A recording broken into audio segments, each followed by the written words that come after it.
La iglesia somos tú y yo.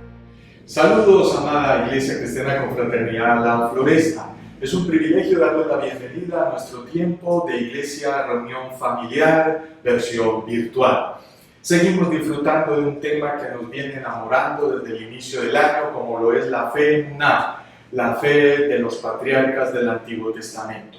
Bienvenidos a nuestros amigos y amigas a nivel internacional, nacional, regional y local. En esta oportunidad, el tema que nos compete es la verdadera fe emuná produce enemigos. Cuando vivimos la fe emuná en nuestros corazones, es normal producir enemigos. Y no queremos seguir adelante sin leer el significado pictográfico del antiguo hebreo de la palabra emuná, que nos dice así: el verdadero líder, siervo, está en medio de grandes corrientes de bendición con la firmeza moral de una columna, de generación en generación, produciendo y recibiendo la revelación de Dios por su palabra con sus brazos extendidos. Qué profundidad tan tremenda la de este concepto de fe emuná en el Antiguo Testamento. Vamos a leer Marcos 6, 1 al 6, que es el texto que nos compete para hablar de lo que produce la fe emuná en nuestras vidas, como lo es las enemistades, los enemigos. Dice así el texto en Marcos 6, 1 al 6. Él se marchó de allí y llegó a su pueblo, y sus discípulos le siguieron. Cuando llegó el día de reposo, comenzó a enseñar en las sinagogas, y muchos que lo escuchaban se asombraban, diciendo: ¿de dónde obtuvo tales cosas? ¿Y cuál es esta sabiduría que le ha sido dada y estos milagros que hace con sus manos?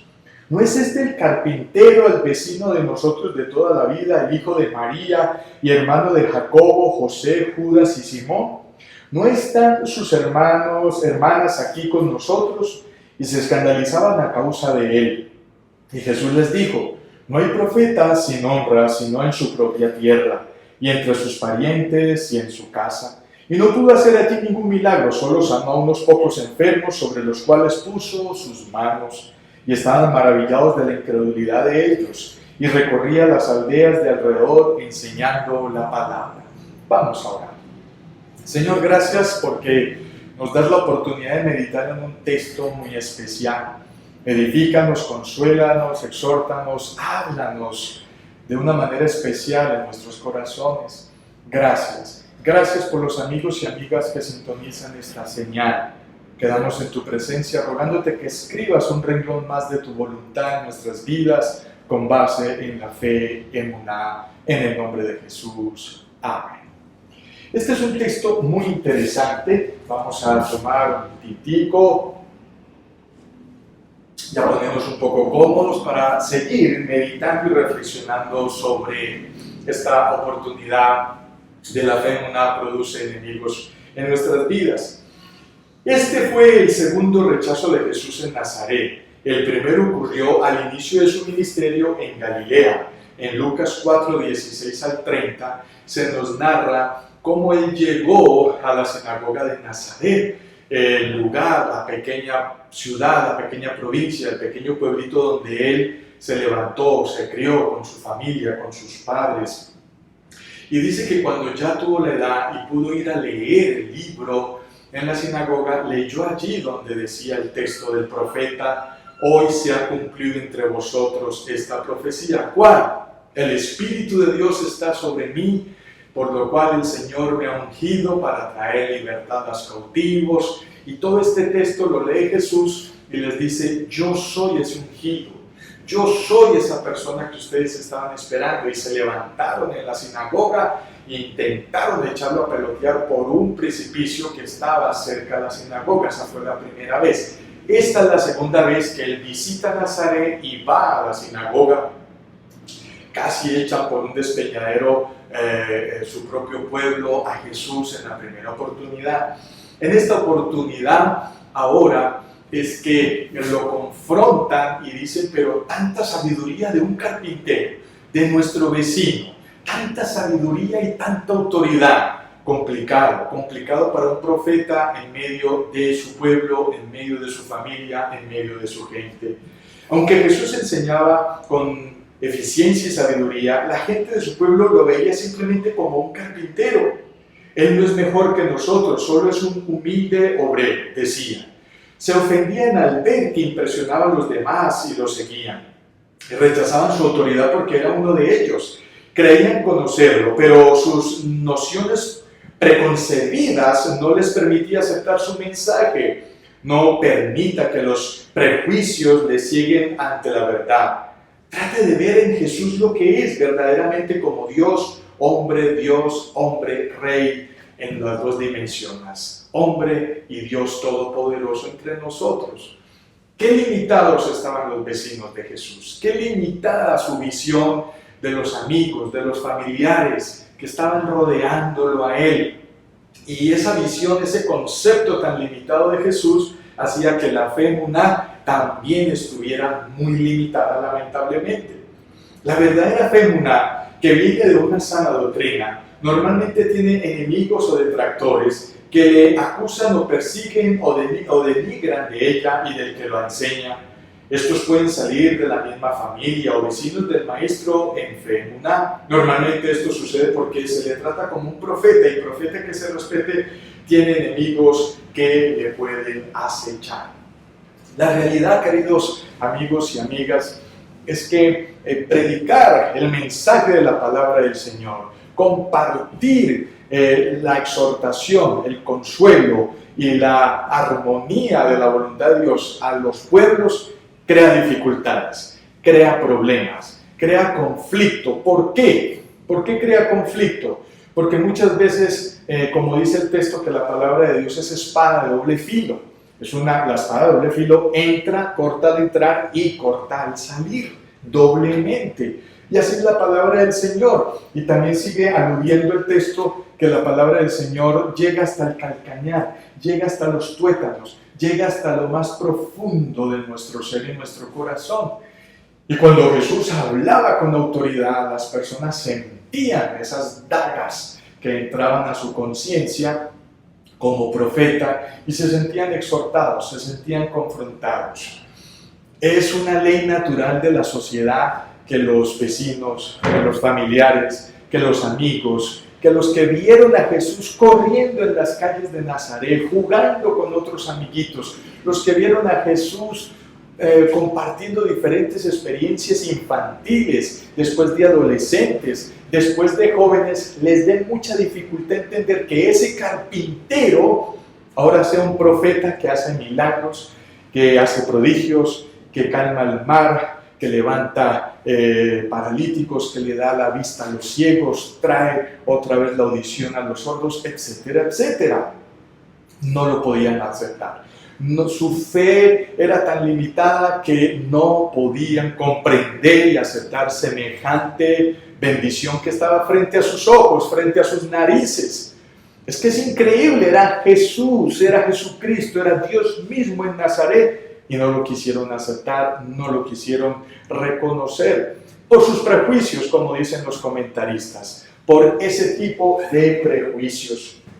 Para no tener enemigos, es necesario acomodar el mensaje de la evangelización o predicación al oído de los escuchas, para que estén felices y tranquilos escuchando lo que desean oír. Pero siempre será mejor entrar al cielo con enemigos que al infierno con muchos amigos falsos y pecadores. Si uno, como predicador, como maestro, como profeta, quiere rodearse solo de amigos, le toca acomodar el mensaje de la palabra de Dios. Acomodarlo para que a fulanito no se sienta incómodo, acomodarlo para que sutanito no se sienta señalado, acomodarlo para que perencejo no crea que el mensaje es para él. Una cosa, que el que convence de pecado, de justicia y de juicio es el Espíritu Santo. Es muy interesante que el profeta, el predicador, los que compartimos la fe emuná del Antiguo Testamento hoy en nuestras vidas, lo único que debemos de hacer es compartir el Evangelio, las buenas nuevas de paz. Lo demás lo hace el Espíritu Santo en 3 momentos. Convencer de pecado, convencer de que la raza humana ha caído, de que la raza humana ha perdido ese derecho de estar firmes en la fe y de estar con el derecho al cielo de manera gratuita y natural. Se perdió ese derecho en Edén con la caída. Luego el Espíritu Santo convence de justicia doctrinal, es decir, la palabra de Dios en el transcurso del devenir, del compartir, del estudiar, del ir a la iglesia, de orar, de escuchar los versículos bíblicos, de memorizarlos, hace que uno diga, realmente yo sí necesito de Dios, yo sí necesito su mensaje, yo sí necesito de su palabra en mi vida. Sí, justicia doctrinal. ¿Qué es lo que le hace falta a este ser humano? A este mundo que se está ahogando en sus injusticias sociales. Y por último, convence de juicio. Es una realidad, llegará un juicio, llegará un momento donde nos llamarán a cuentas, buenos, malos, regulares, lo como hayamos sido, seremos llamados a cuentas. Eso no es responsabilidad del profeta, no es responsabilidad del predicador, no es responsabilidad del cristiano. Son leyes espirituales, son leyes naturales, son leyes que han sido puestas por el Creador para su creación. En ese orden de ideas, el profeta ni puede acomodar su mensaje para tener solo amigos, ni tampoco puede irse al extremo de solo condenar a la raza humana, predicando solo condenación, porque ni Jesucristo mismo lo hizo. Aún en la cruz, ya sufriendo, antes de decir sus últimas palabras, ¿qué dijo Jesús desde la cruz? Padre, perdónalos porque no saben lo que hacen. Padre, perdónalos porque no saben lo que hacen. Entonces, nosotros como predicadores, nosotros como maestros, nosotros como creyentes, tú y yo, que somos fe emuná testificada, andando por el camino, al acostarnos, al levantarnos, al hablar, al guardar silencio, al vestir, en todo momento somos fe emuná en práctica. No obstante, si llegas a lograr enemigos, si ya llegas a levantar la envidia de otros, si llegas a tener personas que quieren el mal sobre ti, no te preocupes. Eso fue lo que vivieron los profetas en el Antiguo Testamento. Mira el salmista. Una buena cantidad de salmos nos hablan de cómo allí David sufría y le decía al Padre, se han multiplicado mis enemigos, no se pueden contar porque son muchos, líbrame de ellos, líbrame de sus dagas, líbrame de sus calumnias, líbrame de su maldad. Es natural que se levanten contra nosotros. Esa incredulidad que el pueblo de Nazaret tuvo con Jesús viene de la palabra apistía, ¿sí? Apistía, que es falta de fe, una fe negativa, incredulidad, falta de fe cristiana o infidelidad, desobediencia. Incredulidad, incrédulo, dudar, tener poca fe. Eso fue lo que le pasó a los nazarenos. Eso fue lo que le pasó al barrio donde se levantó Jesús, allí en Nazaret, lamentablemente. ¿Cuánto perdieron estos nazarenos por su prejuicio obstinado contra Jesús? Mucho, demasiado. Que la gracia divina nos libre de esa incredulidad que hace a Cristo como olor de muerte más que de vida para el alma. Vamos como nuestro Maestro y enseñemos el camino de la salvación a aldeanos y campesinos, a vecinos, a amigos, a compañeros de estudio, de trabajo, a todo el personal. Que Dios nos libre de semejante incredulidad, que Dios nos libre de semejante inseguridad, que Dios nos libre de semejante necedad como pasó con los vecinos, familiares y amigos de Jesús, que terminaron sacándolo en peñones, ¿sí? Sacándolo a empujones de su sinagoga, que porque no podían aceptar que el vecino carpintero ahora fuera el Mesías para todo Israel. Increíble, increíble. ¿Cómo manejar esas enemistades? Hay que manejarlas con prudencia, con sabiduría, todo el tiempo testificándoles, todo el tiempo ministrándoles, todo el tiempo hablándoles con el testimonio hablado y vivido y en todos momentos expuesto de que se les ama en Cristo Jesús. Mucha oración y mucho poner en práctica del Señor. Vamos a concluir en esta preciosa y hermosa oportunidad. ¿Cuánta honestidad y ética e integridad hay actualmente en la fe emuná que practicas ante las personas que te rodean en público y privado? Tanto para dar como para recibir testimonio de edificación. ¿Cuánta honestidad, cuánta ética, cuánta integridad estamos manejando para poder ganarnos tanto amigos como enemigos para la gloria de Dios Padre? Perder la perspectiva integral de la persona de Jesús es muy peligroso. Verlo solo como un ser mortal, trabajador, común, como lo veían sus familiares y vecinos en Nazaret. Y también es muy delicado solo verlo como Dios perfecto que estaba por encima de todos y que no sufrió en la cruz. Cualquier extremo es peligroso. Es muy importante tener eso en cuenta porque había dos extremos. Los vecinos de Nazaret de Jesús, que lo veían como un simple carpintero, no podían aceptar que él fuera el Mesías. Y aquellos que ven a Jesús como solo Dios y que nunca tuvo emociones, ni sufrió, ni tuvo momentos difíciles humanos. Él fue tanto 100% Dios entre nosotros como 100% Dios como hombre entre nosotros. Usted dirá, pero eso ¿cómo se puede entender? No se puede entender porque es un misterio. Y los misterios en la Biblia no se entienden, se disfrutan. Ese es un principio de hermenéutica básica bíblica. ¿Cómo explica uno la Trinidad? Tres dioses y un Dios solo verdadero. Perdón, ¿cómo explica uno esa realidad? Imposible, pero sí se puede disfrutar. ¿Cómo? El Padre se reveló a Israel. El Hijo nos redimió en la cruz y el Espíritu Santo nos está santificando. Los misterios en la Biblia no se entienden, se disfrutan. Antes de terminar las conclusiones y orar y terminar nuestro tiempo, una palabra de explicación muy interesante.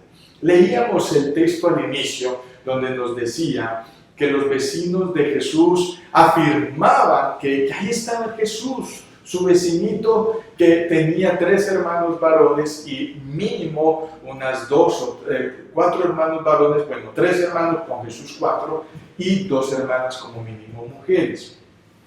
Sí, realmente el texto afirma que Jesús tuvo hermanos medios. Esto no le quita a la Virgen María su lugar de ser la primera cristiana sobre la tierra. Esto no le quita la bendición de haber engendrado a Jesús en su vientre de forma pura, santa y virginal, un milagro del cielo. Pero después de que nace Jesús, José y María llevan una vida normal de pareja, y le nacen estos 3 hermanos, con Jesús 4 siendo él el mayor, para 4 varones y las mínimo 2 mujeres que dicen ahí, no están con nosotros sus hermanas, plural. Fueron por ahí 7 hermanos, por todos, la familia de Jesús. Y si es verdad la tradición que dice que José muere en un accidente, en un incendio, reparando un barco, después de que cumple los 12 años, porque cuando van por Jesús al templo, que Jesús tiene unos 12 años, María y José todavía está reportado ahí en los evangelios como vivo, pero de ahí en adelante no se vuelve a mencionar a su padre por adopción, José. Después tocaremos ese tema que es muy hermoso, que pudo haber pasado, qué implicaciones tuvo para Jesús toda esa realidad.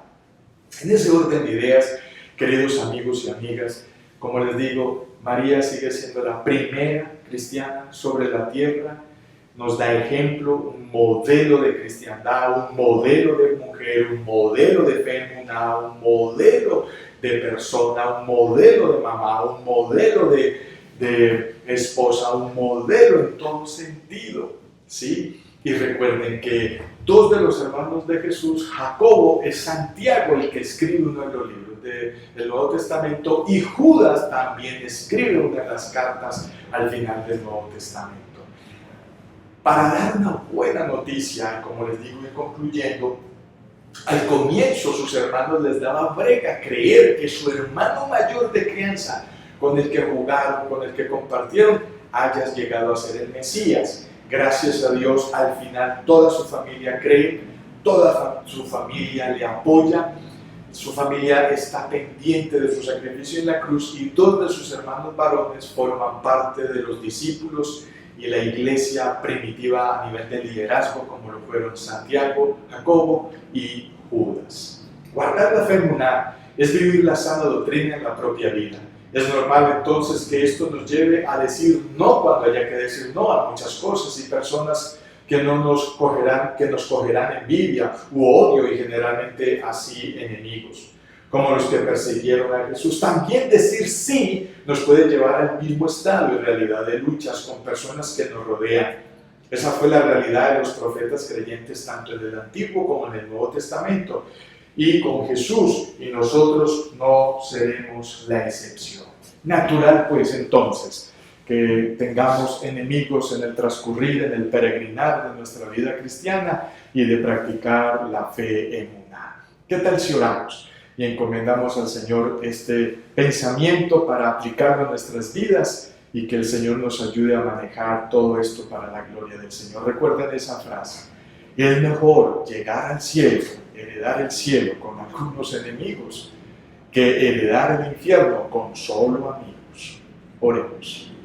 Señor de los cielos, muchas gracias por tu palabra, cortante como espada de doble filo, que corta al entrar y corta al salir, que llega hasta nuestras coyunturas, a nuestros tuétanos, que habla nuestra conciencia de una manera impresionante. Perdónanos, Señor, si en algo hemos ofendido tu santidad, y ayúdanos, Padre bueno, a ser honestos e íntegros con la fe emuná y no negociarla con nadie, que cuando haya que decir no sea no y que cuando haya que decir sí sea sí. Ayúdanos, Señor, para que la predicación de la fe emuná en nuestras vidas sea latente, real, honesta, transparente, acompañada de hechos, acompañada de virtudes. Gracias. Líbranos de nuestros enemigos, como lo decía el salmista. Protégenos, guárdanos al salir, al entrar, al levantarnos, al acostarnos, al hablar, al guardar silencio, Señor. Y que el ángel de Jehová campe alrededor de nosotros, día y noche, desde la salida del sol hasta que salga la luna. Y bendecimos a nuestros amigos, bendecimos a los que nos apoyan, bendecimos a los que oran por nosotros, bendecimos a los que están, Señor, buscando el bien para tus hijos y tus hijas de fe emuná. Gracias pues por ministrarnos y hablarnos, y quedamos con la bendición del Padre, del Hijo y del Espíritu Santo en el glorioso nombre de Cristo Jesús. Amén y amén. Dios les bendiga. Hasta una próxima oportunidad.